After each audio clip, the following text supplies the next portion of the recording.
right, hello everybody. Welcome to episode 3 of Stepping Off with the DC Foot Doctor with my very special guest, Dr. Ebony Vincent. You know her, you love her, you've seen her on the learning channels, TLC's My Feet Are Killing Me. Dr. Ebony, thank you very much for joining us. I know you're a very busy person, so taking time out of your schedule is very much appreciated. Absolutely. I'm happy to be here.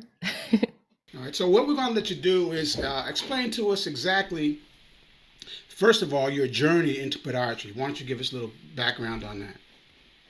Right. So my journey to podiatry was interesting. I went to undergraduate at Hampton University in Virginia. Loved it. Played volleyball there for 4 years with the intention of majoring in biology to go to medical school to become a sports medicine doctor or orthopedic physician. Um, After Hampton, I actually went to Philadelphia College of Osteopathic Medicine for a post-baccalaureate program. And that's when I did a lot of shadowing. I shadowed pretty much every specialist you can think of, and one of those was including a podiatrist. And when kind of comparing the lifestyle of orthopedics for versus podiatry, podiatry definitely fit me personally, as well as scratch the itch for what I wanted to do professionally. So podiatry found me because I went out and shadowed and looked for it actually. And so after that, I basically applied to podiatry school, got in at Des Moines University, and was hooked. I love the fact that I could be a surgeon and I could fix people with my hands. It never really excited me being the doctor that kind of chased lab values. Like I didn't want to chase a blood pressure or blood sugar and say, oh, let's try this medication or that medication and, kind of dibble dabble. Like obviously that's definitely part of the job.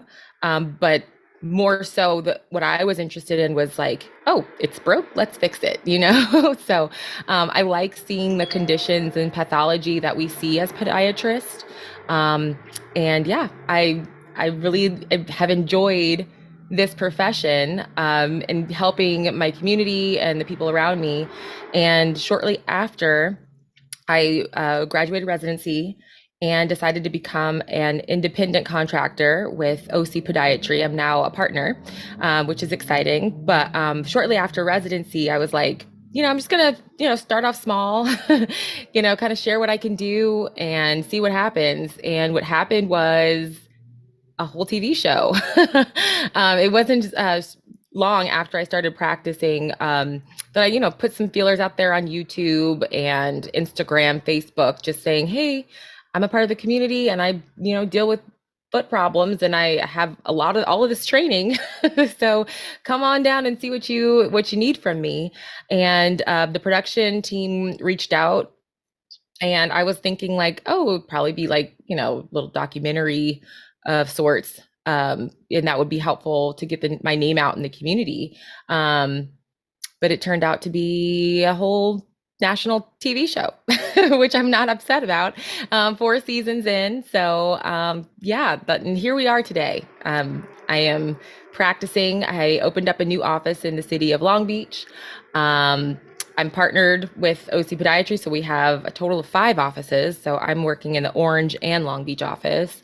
Um, and yeah, life is good. That's the long and short of it. Excellent, excellent, fantastic. We're all in podiatry. We're very proud of what you are doing and what you've done. You and Dr. Brad and the good folks at TLC have done for our profession. When I was coming up, when I was choosing which direction to go in health, I always knew I wanted to be in medicine. But when the opportunity for podiatry came up, I didn't know too much about it. I wasn't even aware of it as a separate profession until I was an undergrad at Prairie View A&M. So when the opportunity came, I took it, jumped on it. Long story short, here I am talking in front of royalty here, podiatry royalty. So, but tell us, how well versed were you with podiatry before you ended up shadowing and everything else?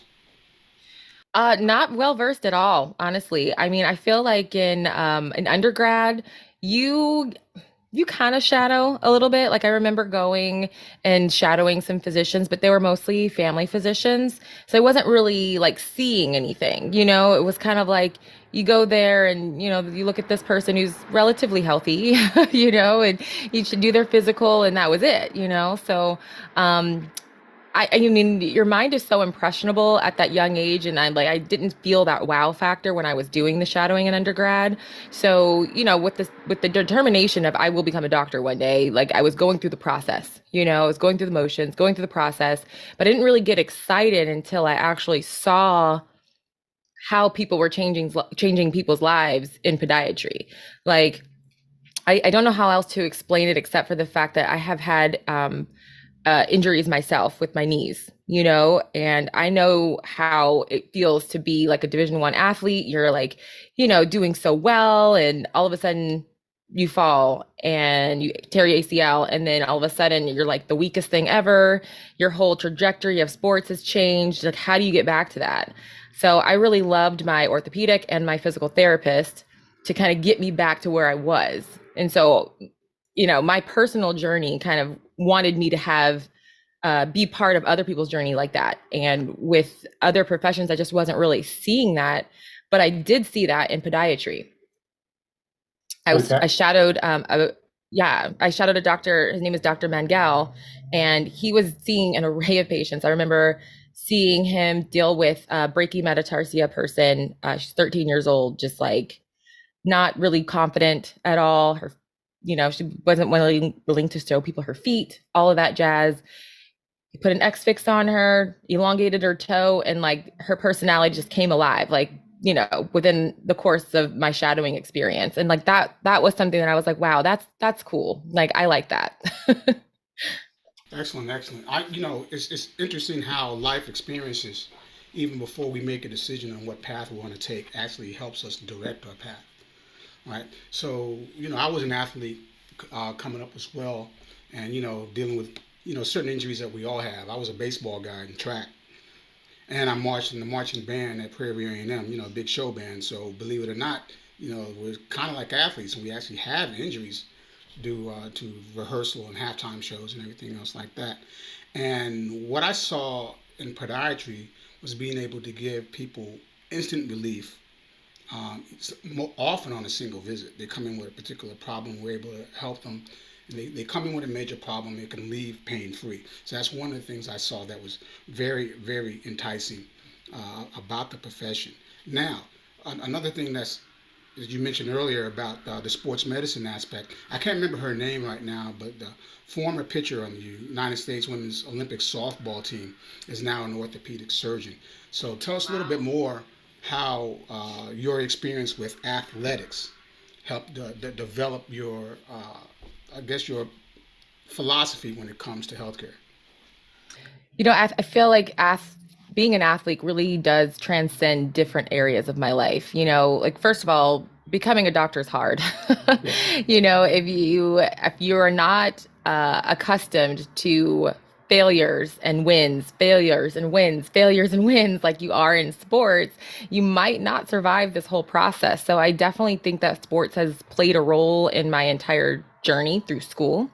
Because, you know, I'm not a perfect student, you know, and there was some L's there in classes, and then I turned it back around because I'm able to like take feedback well and then improve, take feedback and improve, you know, it's cyclical, you know.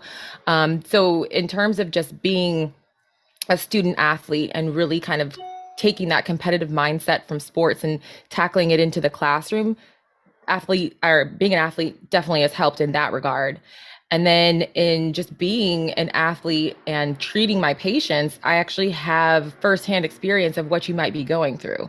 So, you know, I've been there before, so I empathize, I sympathize, I get it. Like I can tell you firsthand, like what you might be experiencing at different stages of your recovery. Um, and so I think that, you know, being an athlete really has made me a really well-rounded doctor and person, you know, so that way, your doctor's not a robot. Like we have other experiences besides, you know, being inside of the classroom and taking all these tests and making sure that we're qualified to do this profession. We also have the personality, the personal experience behind how we're going about treating our patients, and we're able to relate to you in your specific situation. So I think that doctors make, or athletes make excellent doctors. So yeah, I think that sports teaches you about life. Oh, yes, ma'am. Because I've also been on the coaching side. I coached my kids coming up from t-ball, soccer, 14U baseball, travel ball, all that. So I'm able to see it on both ends as player and athlete, and being able to better, relate to people. And it's very important that we're able to relate to people on their level, whatever they come in, whatever problem they come in with in front of us. So are you a native California? I am. So, fun fact, I was actually born in Ames, Iowa. I Okay. don't recollect being there, but was raised in Southern California and then spent most of my adulthood on the East Coast. But when it was time to go to podiatry school and Iowa gave me an interview, I was like, I'll visit my birth state. Not thinking that I was going to actually attend there, but when I did go there and it got interviewed and things are just, they lined up perfectly. I'm so happy that, I have that birth tie to Iowa. So. Tell us about how you ended up at Hampton. HBCU. I'm an HBCU grad, so we're brother and sister in there. Tell me about that. Yeah, so what? I come from a family who always kind of promoted the HBCUs. Like my mom went Hmm. to Clark, my brother went to Morehouse. I have aunts, uncles, cousins went to Spelman and Xavier. So it was like that's not necessarily like a mandate, but like a strong choice Right, to right. go to to go to an HBCU. And then the reason why I really decided to go to Hampton was because I got a volleyball scholarship. I was really in it when it comes to being an athlete and playing volleyball. I was one of the top recruits in my school. So I originally had signed with UC Riverside Mm. to play volleyball because I was going to stay close to home, be a California girl, play volleyball. And unfortunately, that's when I tore my ACL. I had to do the whole rehab thing, reapply to the clearinghouse situation, and Hampton fortunately was like, "Hey, you're great. Like you got this. Like come on to us." Awesome, So, awesome. yeah. So I appreciate it. Tell me how the experience, not just playing volleyball, but the Hampton experience, the HBCU experience, helped you develop as a physician. So you know what? I loved my HBCU experience like no other. I think that being from California, being from a smaller town in Temecula, you are one of a few of Black people in general. And so it's one of those things where when you go to an HBCU and you're surrounding yourself with other people like you, your confidence exponentially gets better. Like I tell people this all the time, like, it's hard to help you realize like who you are if you're not seeing other people around you like you.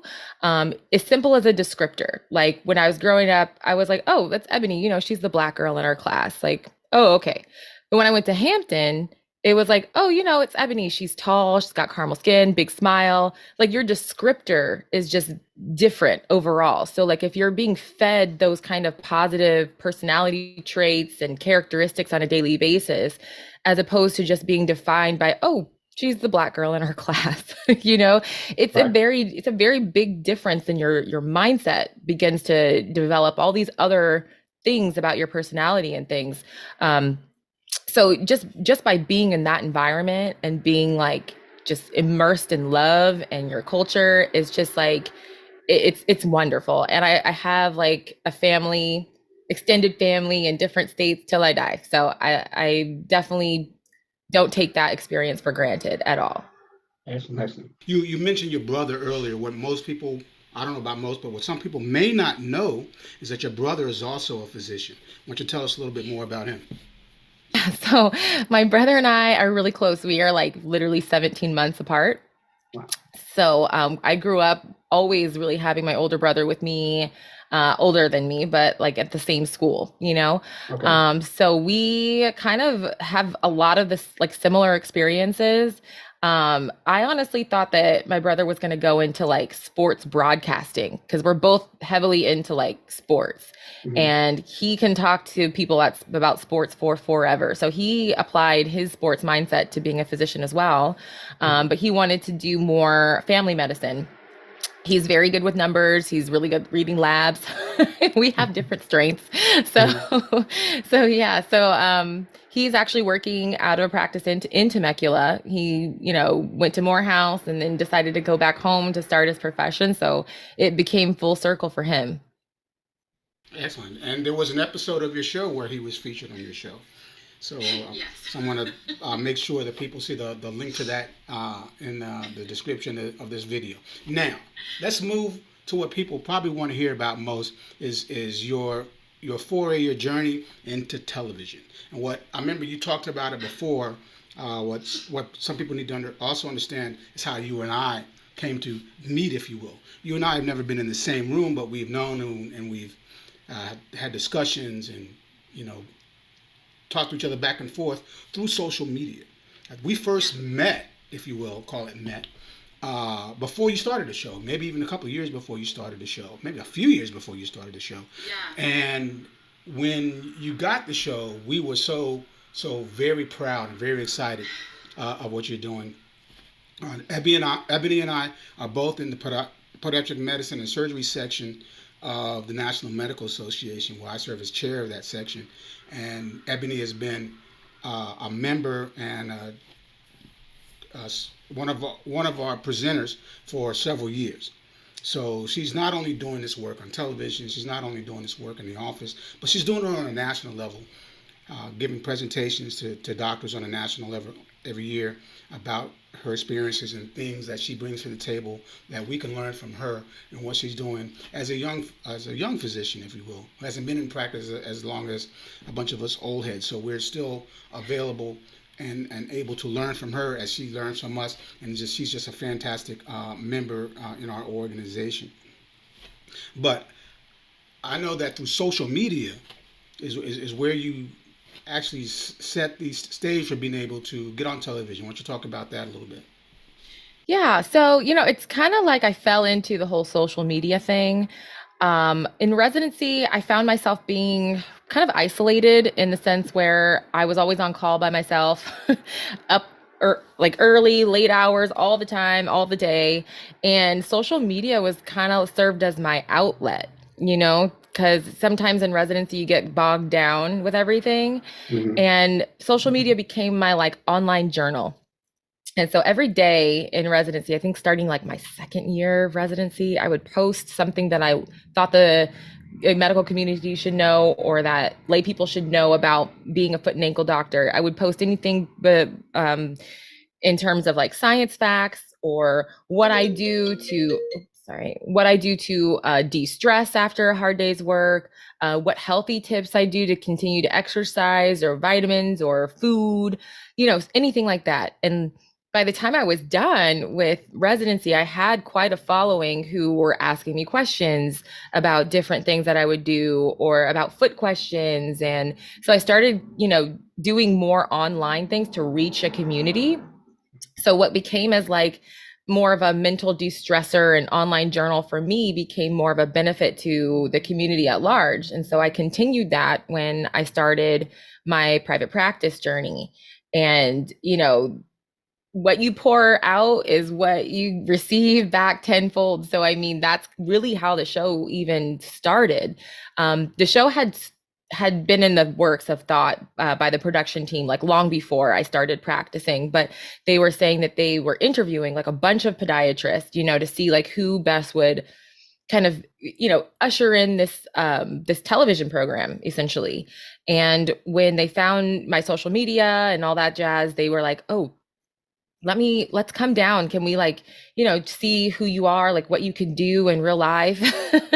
And so I was like, sure, yeah, no problem. I have some surgeries teed up and I have some office patients. You're more than welcome to come and like, film it if they sign consent. And they did, and they loved, what they saw. So became me, myself, and Dr. Brad on the show as well, who was fortunate enough to be able to represent our field of podiatry. We didn't know how big it was going to get when we both agreed to doing this. Um, but we're super happy that the community of podiatry has been behind us mostly. And yeah, we were terrified at first. We were like, oh my God, can you believe that this is like happening? But yeah, that's how social media can really be not only a tool, but also, something personal that can really create something really heartfelt. So Excellent. Now, when you were first approached about the show, how was it that they came? Dr. Ebony, you're the one. We need you to come do this. Here's what we're going to do for you. How did that come about?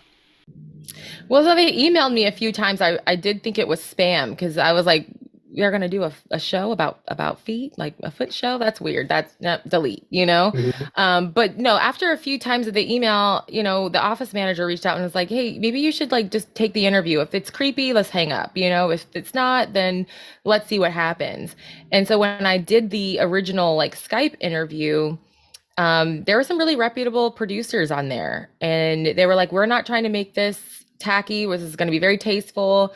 Like, we think that your personality is great. You're able to communicate effectively. Like, we want to make sure that people understand that this profession, while it can be shocking and gross at some point, has a beautiful frame of health and like learning to it. And like, we think that you're perfect for ushering that in. And I was like, okay, perfect. As long as you're not going to make me look bad, we'll do this. But you work really well with the production team on how to present the show. And I think that there's a lot of background work that people don't see, that we're taking all the healthcare precautions. Like, I'm not seeing anyone without having like, clearance, family doctor approval, labs, MRI, CTs, you name it. Like, all of that you don't see on the show. So it does get kind of weird when people come to the office and they're like, make the magic happen. You're like, well, we need all this stuff first. So there's a whole bunch of stuff that, you're working really closely with the production team on how best to not only make sure your patient is healthy and okay and is going to have a great outcome, but also to present their story well. Because, we realize we're dealing with people who have had a pretty rough go at life because of their foot issues, and it's like, yeah, they want to be on TV, but some are like, no, I just really want help. Like, I didn't know where to go and I saw your program and now I need you to help me. Like, fine, put my story on TV, but just help. I mean, you have presented on the show, you and Dr. Brad, some pretty outrageous cases. Most of these type of cases, a lot of people don't understand. We don't see those extreme cases every day. Some of these cases you get are pretty outrageous. So how is it that those particular cases are able to be showcased on the show? Right. Well, if you watch it from season 1 to like season 4, you'll see the progression of crazy. So like season 1, we're like, oh, this is the worst hammer toe. Oh, this is the worst bunion. Like, stuff we've seen. Like, every podiatrist has seen terrible ulcers, terrible hammer toes, bunions, all that stuff, right? But as you progress throughout the seasons, I guess you got to up the ante, and so somehow these people find the show and they reach out to production and they're like, no, I have the worst feet in America. You think what you showed in season 1 was bad? Look at this. So at first it was like, people coming in regularly from our own office patients. And then it quickly became like the production team has like a list miles long of people just like sending in stuff. And then what happens is they would email myself and Dr. Brad and then Dr. Sarah when she joined the show. And they would basically be like, what can you do for this? And when I tell you, I was reaching out to people like, hey, have you seen this before? I was in communication with doctors from Israel who have treated, tree man syndrome before, talking about like, hey, you're like one of 3 doctors who've treated this. Like, now, what did you do? Like, how do you go about doing this? So, I mean, it was definitely a community effort. I mean, I'm so serious when I feel like my partners, my mentors, they probably got sick of me calling them like, "Hey, I just want to make sure that I'm doing everything I can to help this person. I don't want to, do anything that's going to make them worse, but I mean, if your treatment plan is going to be the same as mine, I'm going to be doing it as aggressively and precisely as possible." And everybody throw up a prayer. Like so, so yeah. So how long have you been in private practice now? Wow. Okay. 18, 19, 20. 5 years. Yeah. Okay, so you're still basically a babe in the woods. I'm So still a so babe in the woods. so you're still a Yeah. babe in the woods. So I asked that question before because I want to know how has your experience. You're now 4 seasons into the show.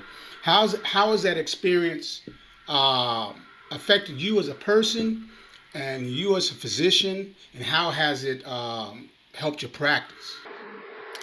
Well, definitely it's helped my practice tremendously. I mean, it's free marketing, like that's, I can't even, you can't pay for that.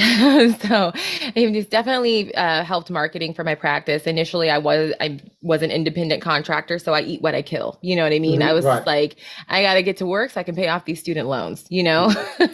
So now that, we're knee deep into it, it's like now the strategy or the thought process has definitely changed. Like I'm more mature in the sense where I'm a practice owner now. I have to put my business hat on.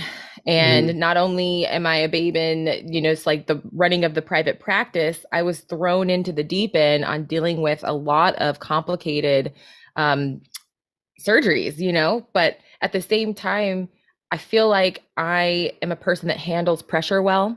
Again, that sports mentality. Like we always used to say, like, what are you, a pipe or a diamond?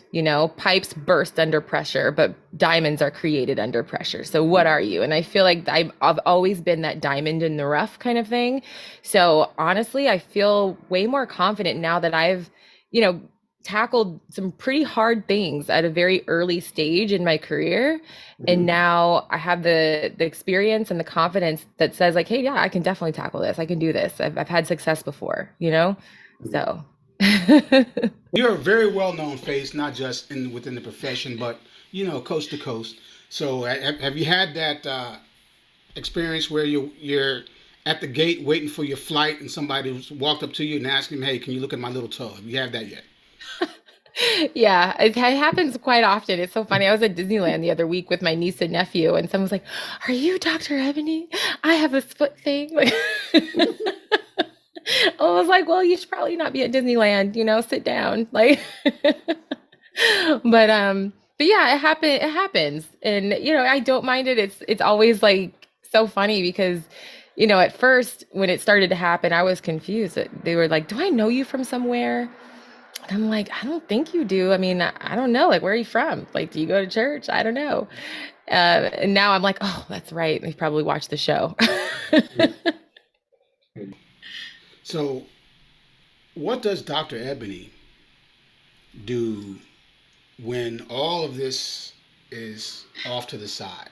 What do you do to maintain your sanity? I can imagine with everything that you've done Good Morning America, Dr. Oz, the doctors, uh, everywhere, photo shoots all over the place, all over social media, and you're getting ready for season 5, yes? So, when does Dr. Ebony get to be just Ebony? I have a pretty good family who grounds me all the time. So life definitely happens outside of what you see on social media. Yeah, I mean, I take care of my 94-year-old grandma afternoons sometimes. I am in a relationship. Me and my boyfriend hang out all the time. Like we just do walks on the beach and like we plan our future, all that stuff. Like life happens, after, the whole thing.